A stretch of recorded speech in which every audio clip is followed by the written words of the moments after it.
zamysleli, prečo má toto videjko názov One Last Time. Viete, v poslednú dobu som rozmýšľal nad kopec vecami a popri tom som čítal jednak sériu Labyrint a tam ide hlavne o to, že hlavný hrdina neustále pred niečím uteká, s niečím bojuje a snaží sa niečo dokázať. Dosť veľmi som sa zamýšľal nad tým, kam táto moja celá tvorba smeruje. Viete, v roku 2012 som začal písať. Povedal som si, chcem byť spisovateľ. V priebehu rokov som prišiel na to, že ma baví natáčať, baví ma to strihať, baví ma to editovať, pozerať sa na to, jak jednoducho z ničoho vznikne súvislé dielo, na ktoré sa dá pozerať a možno sa na tom dá aj zabaviť. A svoj YouTube kanál som založil pred 4 mesiacmi. Väčšina youtuberov, ktorí sú v tejto dobe už populárni a jednoducho úspešní, tak v čase 4 mesiacov od svojho začiatku už mali 1000 a viac odberateľov. Jednoducho mali ten začiatok. Ja som začal, ale ten začiatok furt sa nepohol. Nebudem klamať, myslím si preto, ako som už spomínal v jednom zo svojich videí, že YouTube je jednoducho zaplnený. Je to celé zahltené videami, ktoré nemajú hlavu a petu a jednoducho je to odpad. Človek si môže pomyslieť, že teraz niekoho kritizujem za to, že si malé deti chcú robiť to, čo ich baví. Nie, tie malé deti to robia pretože to robí Gogo, pretože to robí Selassie a pretože to robí neviem kto ďalší. A tak si zoberú mobil a točia sa. A potom sú na YouTube tisíce a tisíce a 10 000 videí, ktoré nemajú hlavu a petu, sú absolútne o ničom. A takto keď sa niekto začína snažiť tvoriť na YouTube. Jednoducho, povedal som si, že chcem robiť videá na YouTube, áno.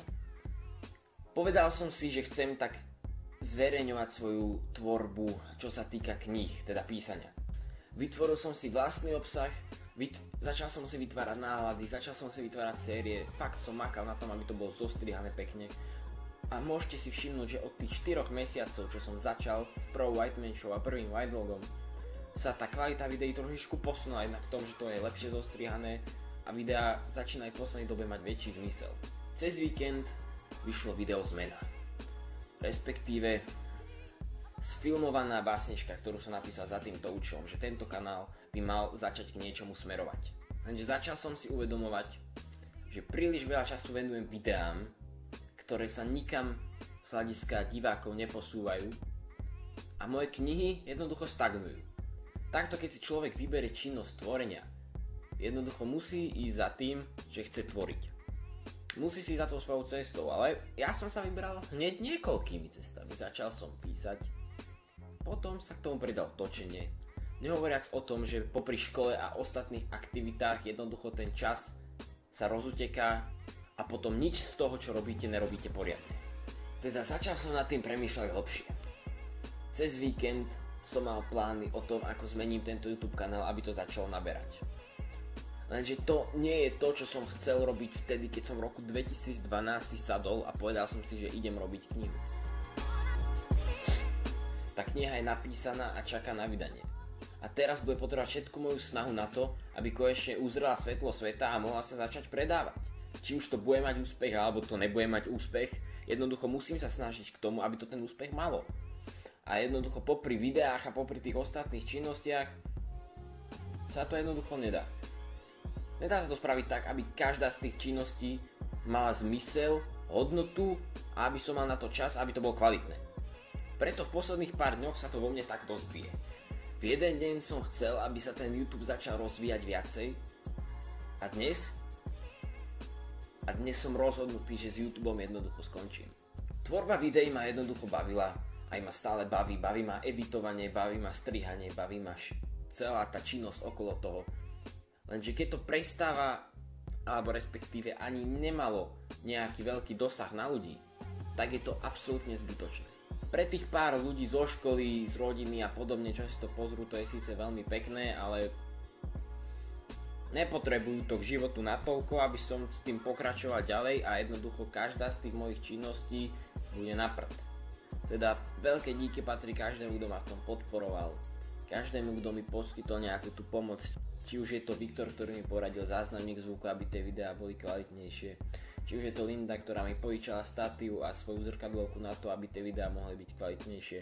či už je to Yogi, ktorý mi požičal knižky, tieto, ktoré sú za mojím chrbtom na to, aby proste tie recenzie mali nejaký ten význam. Či už je to Oscar, s ktorým som jednoducho predebatoval to, čo by som na ten YouTube mohol robiť, aby to zaujímalo ľudí. Či už sú to ostatní kamaráti, ktorí mi radili, čo bolo zle, čo bolo dobré, a na základe ich rád som potom ďalšie videá upravoval. Či už sú to potom ďalší ľudia, ktorí sa chceli do tejto mojej videotvorby zapojiť ako hostia. Nestalo sa, no aj tak ja ďakujem za ich ochotu.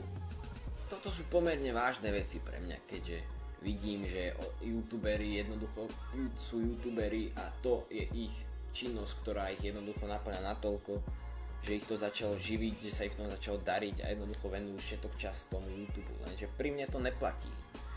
Ja jednoducho chcem písať knihy, chcem písať básničky, chcem jednoducho tvoriť to, čo viem najlepšie. A YouTube prenechám youtuberom. A ja si pôjdem ďalej za tým, čo naozaj chcem robiť, na to, čo ma naplňa, a jednoducho na to, čo je u mňa číslo 1. A to YouTube nebol ani nikdy nebude. A to YouTube nikdy nebol ani nie je. A to YouTube nikdy nebol ani nie je. Takže vďaka každému za podporu. A ja Stanley Whiteman zostanem naďalej Stanley Whitemanom a budem naďalej tvoriť. A budem do toho jednoducho dávať všetko. Končím tam, kde som začal, aby som mohol opäť začať tam, kde som skončil. A to sú veľké veci. Dúfam, že aspoň toto moje posledné video má pre vás nejakú hodnotu. A keby to bol len jeden človek, tak toto video malo pre mňa zmysel. Teda majte sa mi tu pekne, lúčim sa s vami a neviem čo povedať takto na rozlúčku. Ale veď, toto nie je rozlúčka. Toto je nový začiatok.